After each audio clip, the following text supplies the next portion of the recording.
बिस्मिल्लाहिर्रहमानिर्रहीम। अस्सलामुअलैकुम दोस्तों, उम्मीद करता हूँ कि आप सब लोग खैरियत से होंगे। दोस्तों, इस वीडियो में हम बात करेंगे पाकिस्तान में कौन कौन सी एम्बेसी है जिसमें आप work visa work permit apply कर सकते हैं। तो अगर आप किसी कंट्री का वर्क परमिट अप्लाई करना चाहते हैं तो इस वीडियो को आप एंड तक ज़रूर देखिए।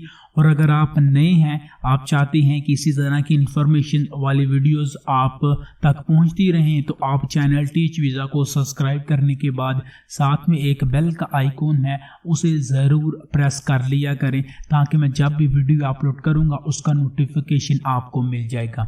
जी तो दोस्तों, बात करते हैं उन कंट्री की जिन कंट्री का इस वक्त वर्क परमिट ओपन है और एम्बेसी में आप वर्क परमिट अप्लाई करके वर्क परमिट ले सकते हैं, वर्क वीज़ा ले सकते हैं। सबसे पहले नंबर पे जो कंट्री है वो है माल्टा। अगर आपने माल्टा का वर्क परमिट अप्लाई करना है तो माल्टा की एम्बेसी में आप अप्लाई कर सकते हैं, फाइल आप लगा सकते हैं और 15 से 20 दिन के अंदर अंदर आपका वीज़ा भी लग कर आ जाएगा। माल्टा का वर्क परमिट किस तरह अप्लाई करते हैं, क्या रिक्वायरमेंट है, कितने पैसे लगते हैं और जो माल्टा का वर्क परमिट आप कहां से ले सकते हैं, इसके ऊपर एक separate video teach visa channel के ऊपर बनाई गई है। अगर आप चाहें तो देख सकते हैं टीच वीज़ा चैनल के ऊपर जाकर। दूसरे नंबर पे जो कंट्री है जिसके वर्क वीज़ा ओपन है, वर्क परमिट ओपन है, वो है तुर्की। तुर्की वैसे तो बहुत ही कम वर्क वीज़े इशू करता है, लेकिन अगर आप अप्लाई करना चाहते हैं, आपका कोई दोस्त कोई रिश्तेदार वहां पर है जो आपको वीज़ा निकाल के दे सकता है, तो आप अप्लाई कर सकते हैं। तुर्की एम्बेसी वर्क वीज़ों के ऊपर भी काम कर रही है। तीसरे नंबर पे जो कंट्री है वो है कनाडा।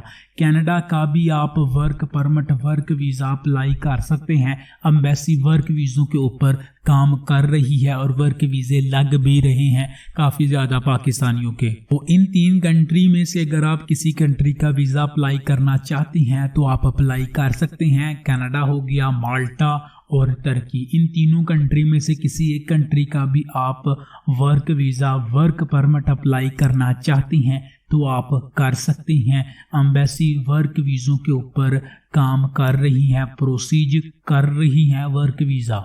जी तो दोस्तों, ये थी आज की वीडियो। उम्मीद करता हूँ कि आपको ये वीडियो पसंद आई है। अगर वीडियो पसंद आई है तो प्लीज़ इस वीडियो को आगे अपने दोस्तों के साथ शेयर ज़रूर कीजिए। और अगर आप नए हैं चैनल टीच वीज़ा के ऊपर तो आपसे एक रिक्वेस्ट है कि इसे सब्सक्राइब करने के बाद साथ में एक बेल का आइकॉन है, उसे ज़रूर प्रेस करें ताकि जब भी मैं वीडियो अपलोड करूँ उसका नोटिफिकेशन आपको मिल जाए।